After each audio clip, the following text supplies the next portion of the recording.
దేశ రాజధాని ఢిల్లీని భారీ వర్షాలు ముంచెత్తాయి. నిన్నటి నుంచి కురుస్తున్న కుండపోత వానలతో లోతట్టు ప్రాంతాలన్నీ జలమయమయ్యాయి. అనేక ప్రాంతాల్లో రోడ్లన్నీ చెరువులను తలపిస్తున్నాయి. ధౌన్ కునాల్, సుబ్రూతో పార్క్, నానక్పురాలో వాహనదారులు తీవ్ర ఇబ్బందులు ఎదుర్కొంటున్నారు.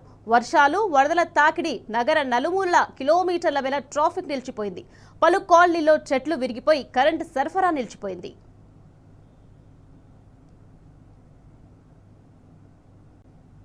మరోవైపు ప్రతికూల వాతావరణంతో కారణంగా ఢిల్లీలో విమానాల రాకపోకలకు తీవ్ర అంతరాయం ఏర్పడింది.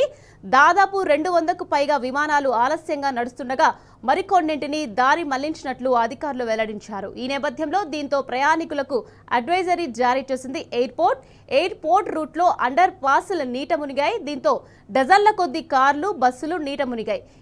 ఇదిలా ఉంటే రానున్న కొన్ని గంటల్లో ఢిల్లీలో భారీ నుంచి అతి భారీ వర్షాలు కురుస్తాయంటుంది ఐఎండీ. గంటకు 70 నుంచి 80 కిలోమీటర్ల వేగంతో బలమైన ఈదురుగాలు వీస్తాయని తెలిపింది. ప్రజలంతా అప్రమత్తంగా ఉండాలని సూచించింది.